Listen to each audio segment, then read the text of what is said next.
بسم الله الرحمن الرحيم الحمد لله رب العالمين والصلاة والسلام على أشرف الأنبياء والمرسلين نبينا محمد وعلى آله وصحبه أجمعين إن شاء الله درس الحروف العربية درساتين الله سبحانه وتعالى فقط زاريم ባለፈው ላይ ካቆምንበት እንቀጥላለን። ያለፉት ደርሶችን እንግዲህ የተወሰኑ ክፍሎችን አይተን ነበረ። ዛሬ በአላህ ስብሐነ ወተዓላ ፍቃድ አዲስ ርዕስ ነው የምንጀምረው። ገጽ 29 ላይ ነው የምናነሳው። ከገጽ 29 እንቀጥላለን ኢንሻአላህ። አዲስ ርዕስ ነው። ርዕሱ ምንድነው? ተንዊን የሚለውን ነገር ነው። እንግዲህ ከዚህ በፊት ሐረካ የሚባሉ ነገራቶች፣ ፈትሐ፣ ከስራ፣ ዶማ የሚባሉት ነገራቶች ከዚህ በፊት እናሳልፈናቸዋል። ከዛ በኋላ ደግሞ ተንዊን ይባል ወይም ድርብ ምልክቶች ማለት ነው። ድርብርብ ማለት የተደራረቡ ማለት ነው። ፈትሐ የነበረውን ተደራርቦ ከላይ በሚመጣበት ሰዓት ተንዊን የሚል ስም ይሰጠዋል። ዶማም ከስራም እንደዚሁ ማለት ነው። ጠይብ ኢንሻአላህ እንግዲህ እዚህ ላይ የተወሰነ ጽሁፎች አሉ። እነሱን ጽሁፎች በተወሰነ መልኩ እያየን እንሄዳለን።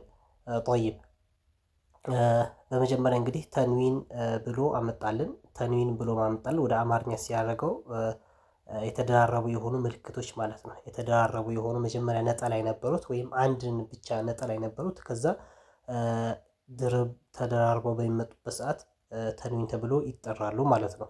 ጠይብ እና የመጀመሪያው ፈትሐተይን ነው። እዚህ ላይ ያመጣልን ምንድነው? ፈትሐተይን፣ ሁለተኛው ደግሞ ከስራተይን፣ ሶስተኛው ደግሞ ዶመተይን በመባል ሶስት አይነት ተንዊን አይነቶች አሉ ማለት ነው።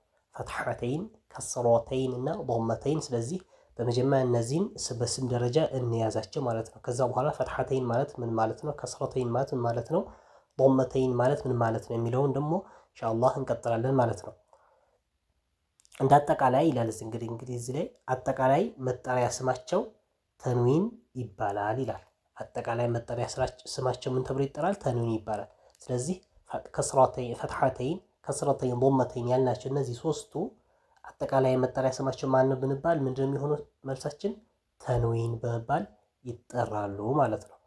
ጠይብ የመጀመሪያው እንግዲህ ሊቀጥልልን ነው። ተንዊን ሶስት የአናባቢ ምልክቶች ፈትሐ፣ ከስራ፣ ዶማ በፊደላት ላይ እንግዲህ እዚህ ላይ ተንዊን ብሎ ከዛ በኋላ ሶስት የአናባቢ ምልክቶች የምንላቸው እንግዲህ እነሱም ወደፊት ሲገልጽልን የመጀመሪያው ፈትሐ ነው፣ ከዚህ በፊት እንዳሳለፍ ነው። ሁለተኛው ከስራ ነው። ሶስተኛው ዶማ ነው።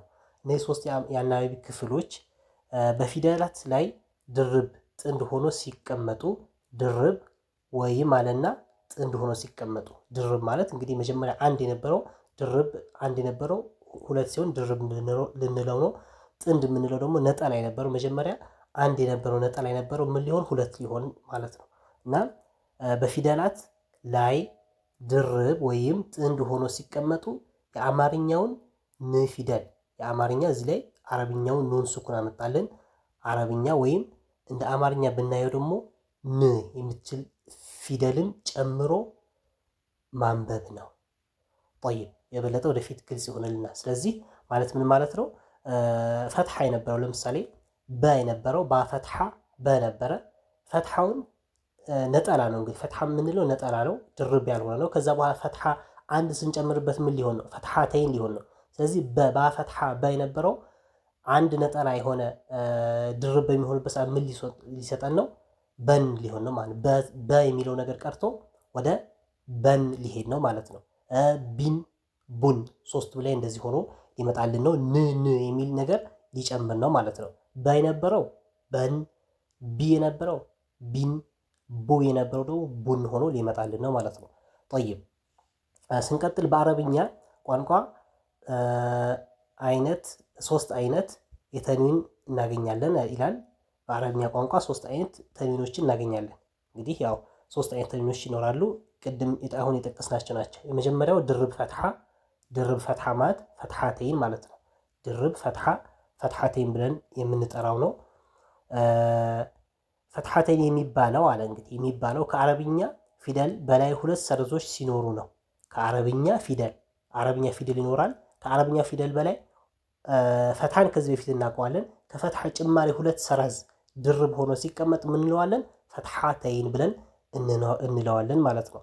ጠይብ ድርብ ፈትሐ ያለውን ፊደል ስናነብ ፊደሉን በአንደኛ ድምፅ ካነበብን በኋላ ን ፊደል መጨመር ነው ማለት መጀመሪያ በ ካልን በኋላ መጨረሻ ላይ ምን ልንል ነው? ወይም ቀ ካልን በኋላ ን ልንጨምር፣ በ ካልን በኋላ ን ጨምረን በን ስንለው ተንዊን ሆነ ወይም ፈትሐተይን ሆነ ማለት ነው።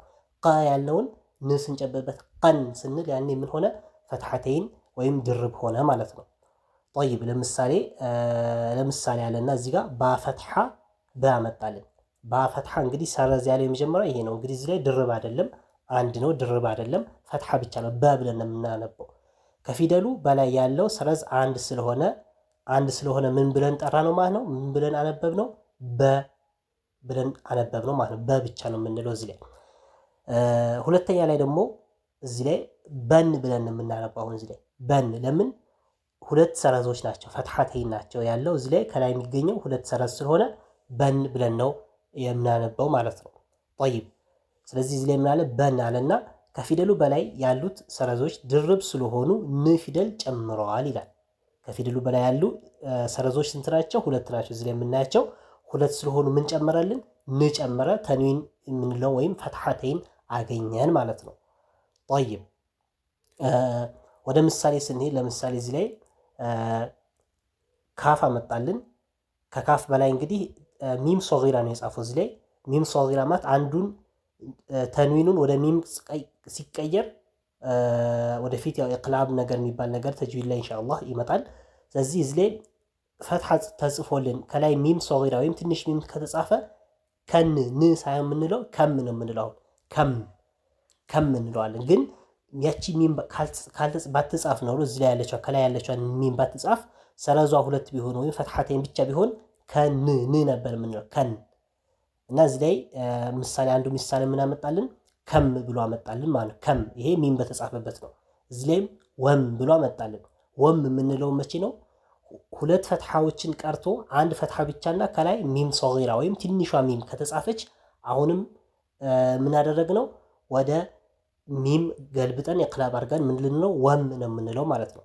ግን እቺ ሚም ሶጊራ ባይኖሩ እነዚህ ሁለቱ ላይ ሚም ሶጊራ የምንላቸው ነገራቶች ባይኖሩ ምን ነበር የምንለው?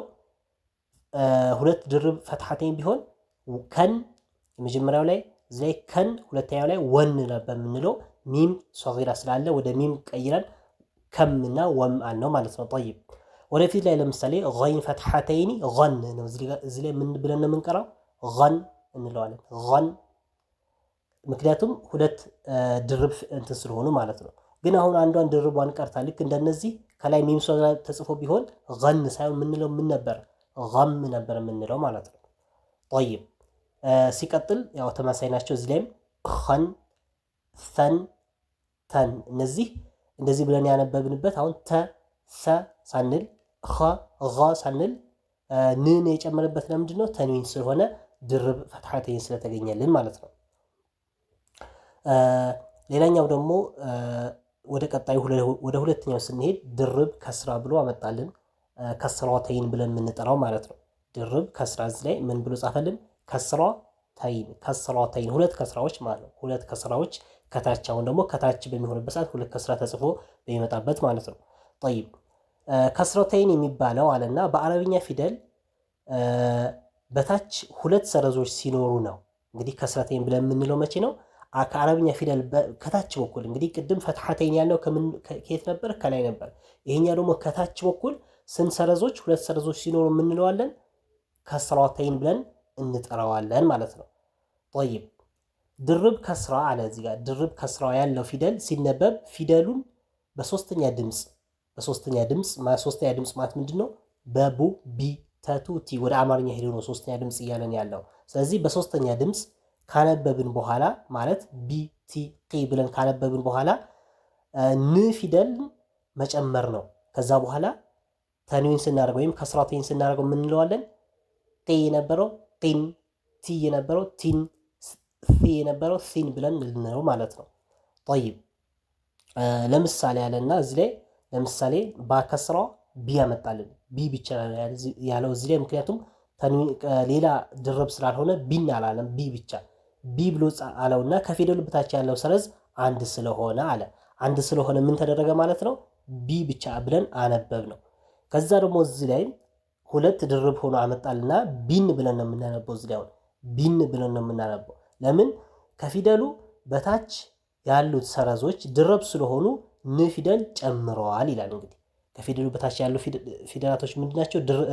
ሰረዞች ድርብ ስለሆኑ ምን ብለን እናነበዋለን? እዚህ ላይ ቢን ብለን ልናነበው ነው ማለት ነው። ጠይብ ስለዚህ እንደማንም ከስራተ የሚባለው ይሄ ሊሆነ ማለት ነው። እዚህ ላይም እንግዲህ ቅድም እንዳየነው ቃፍ ከስራ ቅያለና ከዛ ሚም ሶጊራ መጣልን ቂም ልንለው ነው። እዚህ ላይ ሚም ሶጊራ ስላለ ሚም ሶጊራ ባይኖርና ሌላ ከስራ ጭማሪ ቢኖር ኖሮ ድርብ ቢሆን ነው ምን ነበር የምንለው? ን ነበር የምንለው። እዚህ ላይ ግን ሚም ሶጊራ ትንሽ ሚም ስለጻፈበት ምን አልነው? ቂም እንለዋለን ማለት ነው። እዚህኛው ላይ ፊም ሁለቱ እንደዚህ ምሳሌ ያመጣልን። ስለዚህ በየትኛው ሁኔታ ከታች አንድ ከስረ ኖሮ ከዛ በኋላ ሚም ሶጊራ ከተጻፈ ምንድነው የምንለው? ወደ ሚም ቀይረን ቂም፣ ቲም፣ ሲም፣ ሺም ብለን ልናነበው እንችላለን ማለት ነው። ግን ሁለት ከሆኑ ግን ምንድነው የምንለው? በንን ነው የምናነበው። ለምሳሌ እዚህ ላይ ይን ከስራተይን ይን ሁለት ድርብ ስለሆኑ ማለት ነው። ኺን፣ ሺን፣ ቢን ብለን እናነበዋለን ማለት ነው። ጠይብ ሶስተኛውና የመጨረሻው ድርብ ተንዊን ነው ማለት ነው። ድርብ ተንዊን ተንዊን የምንለው እንግዲህ ድርብ ተንዊን የምንለው ምንድነው? በአረብኛው ዶመተይን ነው። ዶመተይን እንግዲህ ዷዱን ወፈር ማድረግ አለብን። እዚህ ላይ ለምሳሌ አንድ አማርኛ ደ ብሎ ነው ደመተይን አይባልም። ያው አማርኛ ላይ ስለማይወፍር ነው፣ ፊደላቶች ስለማይወፍሩ ነው እንጂ ስናነበው ግን ምን መሆን አለበት? ዶመተይን ዷዱን ወፈር አድርገን ማለት ነው። ዶመተይን ጠይብ ዶመተይን የሚባለው ከአረብኛ ፊደል በላይ ሁለት ዶማዎች ሲኖሩ ነው። ሁለት ዶማዎች ሲኖሩ ምን ብለን እንጠራዋለን? ዶመተይን ማለት ነው። ሁለት ዶማዎች እንግዲህ ሁለት ዶማዎች የሚለው ምናልባት ሁለት ዶማ ብቻም ሊሆን ይችላል፣ ወይም አንድ ዶማ ሆኖ ከላይ ምን ሊኖረው ይችላል? ሰረዝ ነገር ካለው ማለት ነው።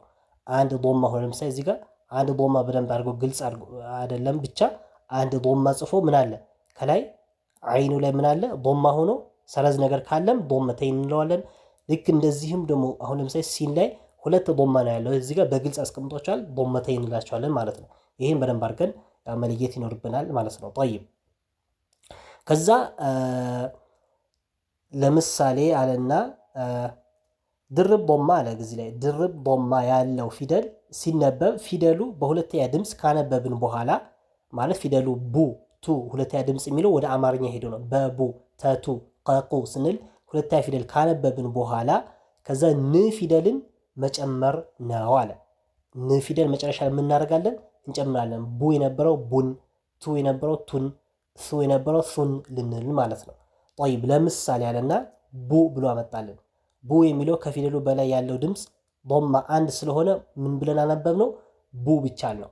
ከዛስ ሁለት ሲሆንስ ምን ልንለው ነው?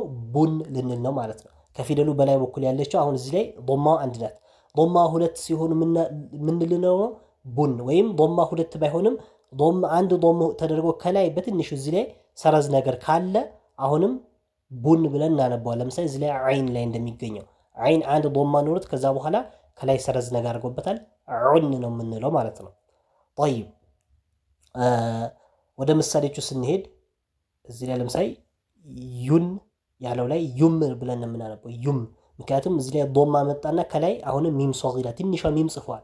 ትንሿ ሚም ከተጻፈ ን አንልም፣ ን አይደለም የምናመጣው፣ ወደ ሚም ቀይረን ዩም ነው የምንለው። ግን ሚሟ ባትኖር ኖሮ ሌላ ቦም ቢኖርበት ወይም ከላይ ሰረዝ ኖሮበት ቢሆን ኖሮ ምን ነበር የምንለው? ዩን ነበር የምንለው ማለት ነው። ጠይብ በተመሳሳይ እዚህ ላይ እንደዛ ሁም ለምንድን ነው ቦማ ኖሮት ከዛ በኋላ ሚም ሶጊራ ትንሿ ሚም ስላለች ነው። ያቺ ሌላኛው ሁለተኛው ቦማ ወደ ሚም ተቀይራ ማለት ነው። አሁንም ሁም ነው የምንለው። ሁም ያለበት ምክንያት ለምንድን ነው? አሁንም ሚም ሶጊራ ስላለች ነው። ባትኖር ኖሮ ግን ሁን ነበር ነበር የምንለው። እዚህ ላይ ያለው ሰረዙ ሁለት ሲሆን ማለት ነው። ጠይብ ከዛ ሉን እንላለን። እዚህ ላይ ሉን ላምቦመተይኒ ሉን ነው የሚሆን። እዚህ ላይ እንግዲህ ላምቦማ ሆኖ ከላይ ሰረዝ አድርጎበታል ማለት ነው። እዚህ ላይም ዑን አይን ቦመተይን ሆኖ ዑን ነው ዑን። እዚህም ላይ ሱን፣ እዚህ ላይ ደግሞ ሁለቱም ቦማ አምጥቷቸዋል። ሁለቱም ቦማ ሱን። ስለዚህ ተንዊን የሚባለው ነገር የግድ ሁለት ቦማ መሆን ብቻ መጠበቅ የለብን። ሁለት ቦማ መሆን ብቻ ሳይሆን ማየት ያለብን አንድ ቦማ ሆኖ ከላይ ሰረዝ ካለበት ልክ እንደ ሁለት ዶማ ነው የሚቆጠረው። ኢዝሃር ግልጽ እናደርገዋለን ማለት ነው። ጠይብ ሱን ለሷዱ ማለት ነው። ስለዚህ ይሄን ይመስላል። ምናልባት ለአነባቡ በኩል አንዴ እንቅራውና ኢንሻአላህ እንጨርሳለን። ከም ወም ን ኾን ፈን ተን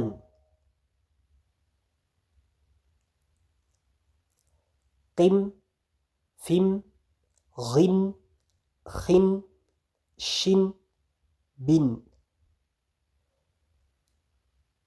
ዩም ሁም ሉን ዑን ሱን ሱን።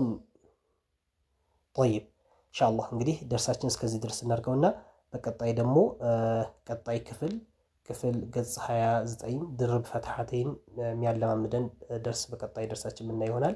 ኢንሻአላህ ለዛሬ እዚህ ላይ እናብቃ። አላህ ሱብሓነሁ ወተዓላ ቂራቱን አላህ አገራርገውልን ቁርአን በትክክል የምንቀራና ምናነብ እንደዚሁም በተግባር የምንተገብር አላህ ያድርገን። ሱብሓነከ አላሁመ ወቢሐምዲከ አሽሀዱ አን ላ ኢላሃ ኢላ አንተ አስተግፊሩከ ወአቱቡ ኢለይክ። ወሰለላሁ ዐላ ነቢይና ሙሐመድ ወዐላ አሊሂ ወሰሕቢሂ ወሰለም።